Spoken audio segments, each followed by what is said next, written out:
Hayo, ngaku. Siapa yang dulu ngumpulin stick walls berharap dapat hadiah ini? Iya, ini dia Sony PlayStation Portable, atau biasa disebut PSP. Ini jadi konsol favorit anak 90-an. Dulu yang punya ini kemungkinannya dua. Bapaknya tajir, atau dapat rezeki nomplok dari hadiah es krim. Sayangnya, saya nggak masuk golongan keduanya. Jadi baru bisa beli PSP pas udah kerja. Tepatnya tahun 2019. Saya beli PSP seri pertama dalam kondisi bekas tanpa dus. Mungkin banyak yang tanya, kenapa harus beli PSP? Mending pakai emulator aja di laptop atau smartphone. Gratis lagi. Download gamenya juga gratisan. Mungkin ada benarnya, tapi ada bedanya main pakai emulator sama PSP yang asli. Dan ternyata konsol PSP lebih powerful dari yang kita kira. Semuanya akan Teknobus bahas di video kali ini. So, ikuti terus videonya biar nggak ketinggalan info pentingnya.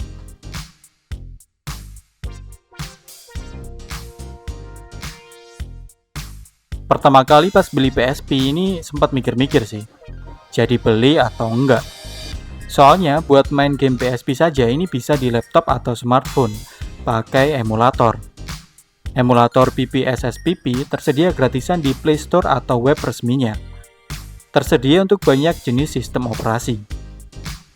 Gamenya sendiri, ya kalau kalian pasti udah tahu ya, file ROM-nya tersebar di mana-mana dan bisa download gratisan. Jadi nggak ada alasan kuat buat beli PSP. Tapi nggak tahu kenapa, tetap pengen coba. Rasanya pakai PSP sendiri ini kayak gimana ya? Akhirnya tahun 2019 mutusin beli PSP yang seri pertama atau seri 1000. Beli kondisi bekas tanpa dus. Untungnya masih dapat charger dan memory stick Pro Duo. Ternyata pas coba main feel-nya enak banget. Bahkan sampai sekarang jarang absen mainin konsol ini. Minimal seminggu 2 kali lah mainin PSP ini. Bukan sekedar manasin mesin ya. Ada beberapa hal yang bikin PSP ini masih layak buat dimainin di tahun 2023. Pertama dari segi desainnya. Cuman satu kata sih, keren. Konsol ini rilis pertama kali di Desember 2004, dan sekarang udah 18 tahun ya.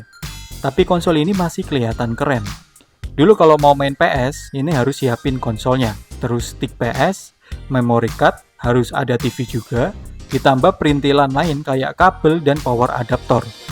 Belum lagi mainnya harus di rumah, nggak bisa dibawa kemana-mana. Bayangin semua keribetan tadi dikemas jadi satu perangkat konsol, yang bisa digenggam dan dibawa kemana-mana. Jadilah PSP ini. Walaupun PSP ini bukan konsol genggam satu-satunya ya pada zaman itu, tapi secara hardware maupun software jauh lebih unggul dari pesaingnya, Nintendo DS. Memiliki bentuk landscape dengan penempatan tombol di sisi kanan dan kiri layaknya stick PS. Jumlah tombolnya lengkap, ada D-pad, analog, tombol aksi, dan terakhir tombol R dan L. Layoutnya dibuat semirip mungkin dengan stick PS. Jadi buat pemain PS ini bisa cepat adaptasi ya pakai konsol ini. Sayangnya tombol triggernya cuma 2 ya, R1 dan L1. Nggak ada R2 atau L2. Analognya juga cuma 1. Ini juga pakai model slider. Ukurannya pas banget di tangan, nggak terlalu besar atau terlalu kecil. Pokoknya enak banget buat digenggam. Beratnya sekitar 300 gram. Ya lumayan enteng sih untuk ukuran konsol portable.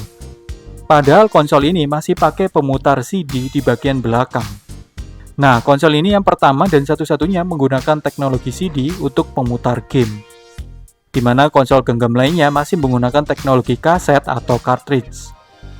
PSP seri paling baru, seri 2000, seri 3000, beratnya lebih enteng karena bentuknya dibuat lebih slim, tapi tetap mempertahankan pemutar CD di bagian belakang. Lalu seri paling akhir, PSP Go, bentuknya lebih mungil dan lebih unik lagi. Menggunakan model bukaan slider dengan layout tombol pada sisi bagian bawah. Gamenya sudah full digital, jadi menggunakan memori, tanpa pemutar CD lagi. Makanya bentuknya bisa lebih kecil dibanding seri lainnya. PSP berhasil membuat desain yang keren, tapi tetap mempertahankan fungsi portabilitasnya. Itulah alasan kedua saya masih pakai konsol ini. PSP itu portable banget. Enteng, Bentuknya simple, bisa dibawa kemana-mana. Muat dalam tas, pouch, sling bag, apapun itu. Pasang strap, terus kalungin di leher juga bisa. Ya portable banget pokoknya. Inilah alasan saya masih main game di PSP langsung, dibanding PC atau laptop. Main di PC atau laptop emang seru. Grafisnya juga bisa upscale 2 kali lebih bagus. Tapi tetap nggak bisa dibawa kemana-mana. Akhirnya kayak main konsol rumahan. Fungsi portable-nya jadi hilang. Terus, apa bedanya kalau pakai smartphone? Kan sama-sama portable, bisa dibawa kemana-mana. Ya memang bener sih portable. Saya juga sempat main game PSP di smartphone. Cuman kayak ada yang kurang. Kalau pakai smartphone, tombolnya model virtual dengan media touchscreen. Buat saya main pakai touchscreen nggak seenak pakai tombol fisik. Apalagi buat game fighting kayak Tekken, keluarin combo agak susah kalau pakai touchscreen. Ditambah tangan yang halangi sepertiga layar, bikin main jadi kurang nyaman. Sebenarnya bisa aja sih pakai bantuan gamepad, baik yang model standar atau teleskopik. Cuma akhirnya keluar uang juga kan. Ditambah harus ribet pasang. Dan kalau dibawa kemana-mana jadi lebih ribet. Sekali lagi, PSP masih paling portable dibanding laptop, PC, atau smartphone. Cocok buat yang suka traveling atau mobile, jadi bisa temen buat perjalanan jauh. Terus alasan yang paling penting masih pakai PSP adalah bisa dimodif atau CFW. PSP yang udah di CFW atau di custom firmware bisa mainin game tanpa pakai CD. Bisa dibilang jalur gretongan ya. PSP yang masih OFW atau original firmware, kalau mau main game harus pakai CD. Namanya UMD, Universal Media Disc. Bentuknya lebih kecil dari kaset PS1 atau kaset PS2. Terus kasetnya kita masukin di pemutar bagian belakang, baru bisa main game. Masalahnya, sekarang kasetnya sudah nggak diproduksi lagi. Yang jual juga sudah jarang. Jadi mau nggak mau harus di CFW. Cara CFW-nya gampang banget. Banyak tutorial di YouTube, jadi saya nggak bakal bahas lebih detail caranya. Setelah di CFW, tinggal masukkan file ROM gamenya ke memory stick. Terus tinggal play. Secara grafis, game PSP nggak pernah mengecewakan. Kualitasnya hampir selevel PS2. Dan masih tetap impresif sampai saat ini. PSP punya banyak pilihan game dengan variasi genre yang beragam. Library gamenya berjumlah ratusan, yang pastinya nggak bakal bikin bosen. Beberapa game juga eksklusif dirilis untuk PSP, seperti God of War Chains of Olympus, GTA Vice City Stories, Patapon, dan masih banyak lagi.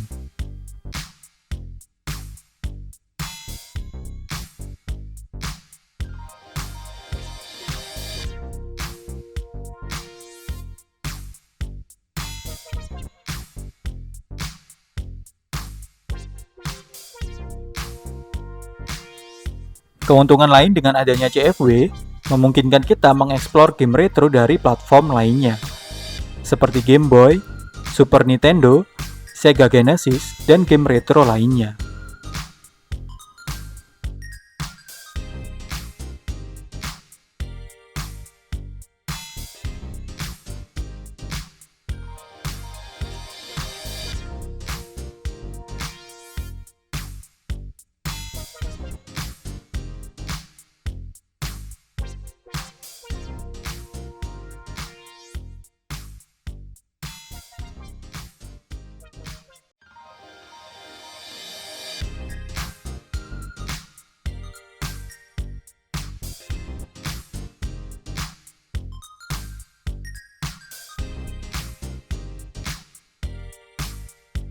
Kita juga bisa mainkan game-game PS1 di konsol ini.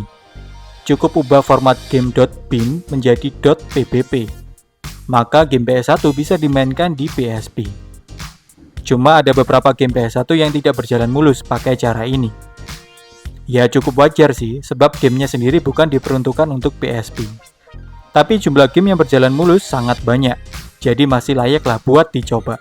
Dengan adanya CFW ini, peluang main game jadi lebih beragam. Dijamin gak bakal habis game-game buat ditamati. Terus untuk harganya sendiri, rata-rata dijual di range 300-500 ribu atau 500-800 ribu. Bisa berbeda-beda ya tergantung penjualnya. Yang pasti dapat kondisi bekas, sebab PSP sendiri udah discontinue sejak 2014. Jadi bakal sulit ya nemuin kondisi yang masih baru. Kalaupun ada yang baru, kemungkinan besar sudah refurbish, sudah bongkaran dan bukan mesin ori. Di harga 300-500 ribu biasanya dapat batangan dengan kondisi tanpa baterai. Kalau beruntung bisa dapat yang masih pakai baterai plus chargernya. Kalau 500-800 ribu biasanya lebih lengkap. Ada unit plus baterai dan charger. Ditambah memory stick dan sudah terisi game. Kalau yang saya pakai ini dapat harga 600-an. Masih ada baterainya, dapat charger dan memory stick juga. Minusnya cuman pemakaian dan ada bekas lecet. Selebihnya masih normal. Dengan harga segitu udah terjangkau banget. Dapat paket lengkap, udah CFW tinggal main. Nah di tahun 2023 range harganya masih sama. Cukup stabil lah, nggak ada perubahan harga yang signifikan.